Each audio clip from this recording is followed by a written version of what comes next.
दूर होगा। पर सब बोले राम राम महाराज कैसी बात कर रहे हैं आप, स्वयं ब्रह्मा जी के पुत्र होकर जब आपको नहीं पता तो हम तो आपके चेला चपाटी हैं, हमें कैसे पता होगा।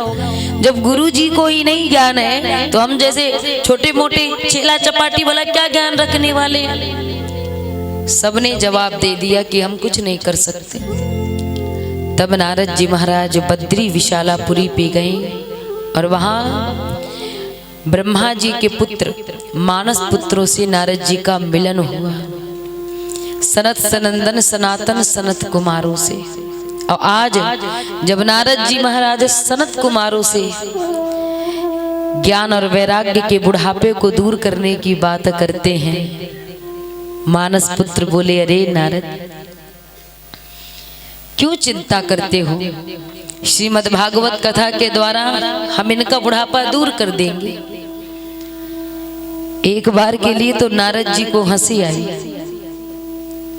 नारद जी बोले अरे राम राम भागवत कथा से क्या करोगे आप, जब मैंने इतने वेद इतने उपनिषद इतनी ऋचाओं का गायन कर दिया लेकिन उनसे उनका बुढ़ापा दूर नहीं हुआ, तो इस छोटी सी भागवत कथा के श्रवण पान से भला क्या हो जाएगा, कौन सा चमत्कार। मानस पुत्र बोले नारद जी अगर कोई चीज छोटी दिखे तो उसे कमजोर नहीं समझना चाहिए। कभी कभी होता है कि आदमी न जाने दुनिया के कितने अस्पतालों में घूम लेता है, कितना पैसा लगा देता है, लेकिन फिर भी बीमारी नहीं जाती। और कभी कभी झोला छाप डॉक्टर की 1 रुपए की दवा खाकर ही सारी बीमारियां दूर हो जाया करती। तो दवा वो ज्यादा ठीक है कि खूब पैसा लगाया खूब भाग दौड़ की लेकिन फिर भी कोई आराम नहीं हुआ, या वो जो एक झोला छाप डॉक्टर से भी लेकर ठीक कर दी।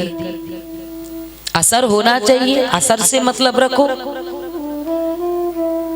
बोले महाराज भागवत कथा ही कल्याण करेगी, तो चलो सुनाओ भागवत कथा। आज गंगा जी के तट पर मानस पुत्र गए, सुंदर श्री नारद जी महाराज परीक्षित पद में श्रोता के रूप में विराजमान हो गए।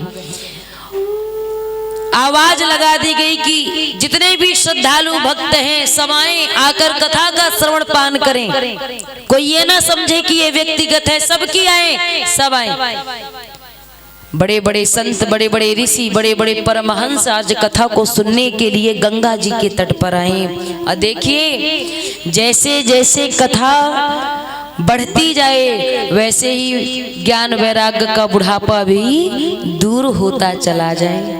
जैसे ही भागवत कथा 7वें दिन की हुई वहां ज्ञान वैराग्य का बुढ़ापा दूर हुआ और माता भक्ति दोनों पुत्रों का हाथ पकड़ के नृत्य करती हुई झूमती हुई गाती हुई कथा पंडाल के बीच में आ गई। जय जयकार होने लगी, बोलिए भागवत महापुराण की, बांके बिहारी लाल की जय हो। आज माता भक्ति नृत्य करने लगी, झूमने लगी, गाने लगी। तभी भगवान नारायण ने विचार किया कि भागवत कथा का पांडाल, उसके अंदर सभी मेरे भक्त कथा का श्रवण पान कर रहे हैं, जहां भाता भक्ति नृत्य कर रही है, ज्ञान वैराग्य प्रसन्न है। और जब सब भक्त इनको देखकर झूम रहे हैं, नाच रहे हैं, तो अकेले अकेले वैकुंठ में पड़े हम क्या कर रहे हैं। हमको भी अपने भक्तों के पास चलना चाहिए ना। भगवान का मन भी भक्तों के बगैर लगता नहीं है। आज भगवान वैकुंठ छोड़कर गंगा जी के तट पर आ गए। सबने भगवान का दर्शन किया, प्रणाम किया। तब भगवान ने माता भक्ति से कहा कि भक्ति सबने तो अपने अनुसार जो कमी थी जीवन में जो चाहिए था सब मांग लिए, प्रभु ये दे दो वो दे दो, इस कमी को पूरी कर दो, लेकिन अभी आपने नहीं मांगा। आप कुछ मांगना चाहो तो मांग लो।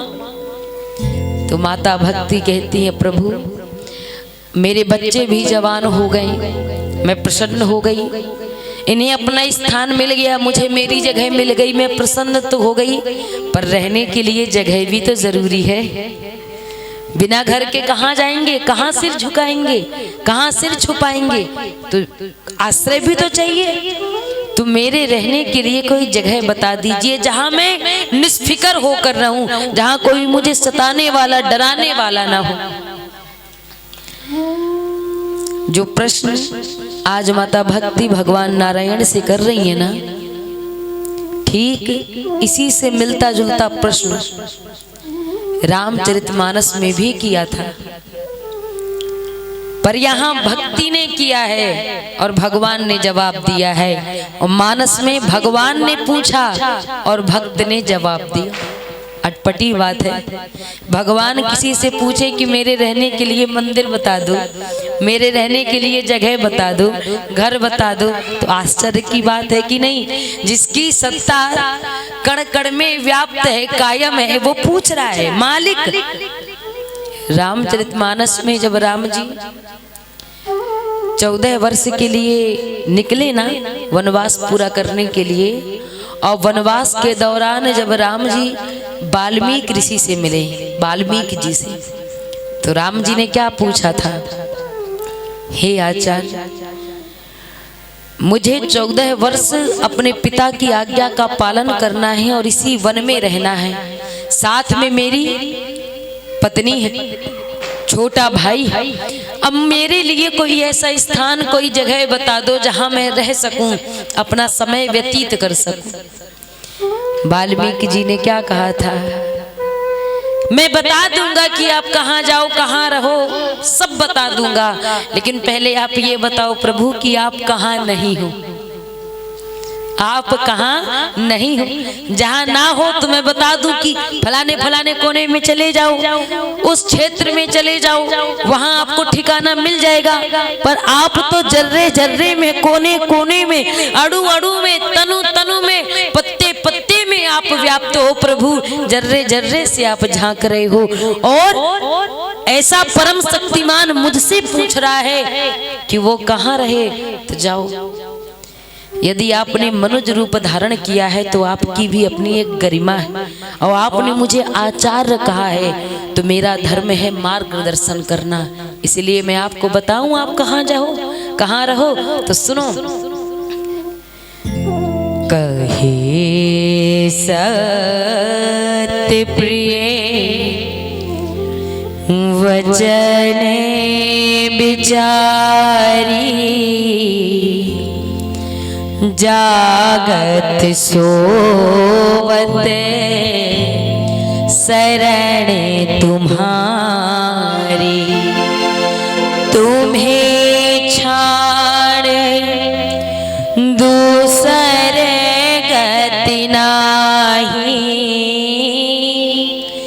तुम्हें छाड़ दूसरे गति नाही, राम बसो तिनके मन माही, राम बसो तिनके मन माही।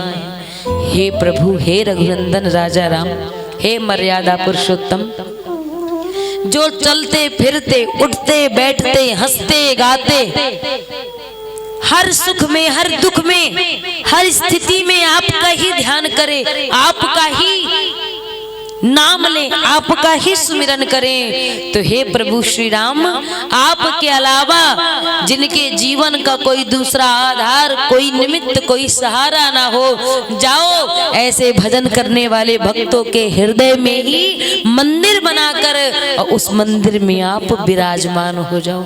कौन सा मंदिर? मन रूपी मंदिर। क्योंकि और जगत में कहीं जाओगे तो भगा दिए जाओगे, मंदिर तोड़ दिए जाएंगे, लेकिन एक बार मन में मंदिर बन गया और उस मंदिर में रघुनंदन की मूर्ति की स्थापना हो गई, प्रतिमा विराजमान हो गई, तो फिर महाराज शरीर बेशक समाप्त हो जाए, पर उस मन के मंदिर से कभी भगवान की झांकी समाप्त होने वाली नहीं है। चीर के छाती अपने बोले पवन पुत्र हनुमान, मेरे मन में बसे हैं राम, मेरे तन में बसे हैं राम। फिर वही स्थिति हो जाएगी हनुमान जी वाली। तो आज कौन सा स्थान दिया? मन का। उसी प्रकार भगवान बाल कृष्णलाल माता भक्ति से कहते हैं कि जाओ भक्ति माता, जहां मेरी कथा हो, मेरा गायन हो, मेरा कीर्तन हो, मेरा सुमिरन हो, मेरा भक्त लेकर मेरे भजनों को गाकर मेरे भक्त नाच रहे हो, झूम रहे हो, जाओ मेरे उन्हीं भक्तों के हृदय में माता भक्ति विराजमान हो जाओ और जाकर मेरे भक्तों का कल्याण करो, पालन पोषण करो। तो यहाँ हम सब आए हैं। अच्छा, इतनी बड़ी कॉलोनी, इतनी बड़ी बालाजीपुरम में, सरस्वती विहार में कितनी गली गली में कितनी बिल्डिंग बनी है, ये बताइए आप। क्या इतने ही लोग रहते हैं? क्या बाकी लोगों के पास इतना बड़ा काम है कि उनके पास आने का समय नहीं? फ्री बैठे हैं, खूब चुगली बात दरबार में लगे होंगे, लेकिन जब तक हृदय के अंदर माता भक्ति विराजमान नहीं होती तब तक इस कथा रूपी पांडाल में कोई आ नहीं पाता। बोलिए श्री बांके बिहारी लाल की, गोविंद गोपाल की। इसी भागवत कथा की महिमा को बताते हुए मानस पुत्र नारद जी को बताते हैं कि सुनो नारद, ये मत सोचना कि ये भागवत कथा पुण्यात्मा अच्छे लोगों का, सत्संगियों का ही कल्याण करती है। ये भागवत कथा पापी से पापी का भी तरन तारण करने वाली। और जीते जी की तो बात छोड़ो, ये भागवत कथा मरने के बाद भी तारने की गारंटी रखती।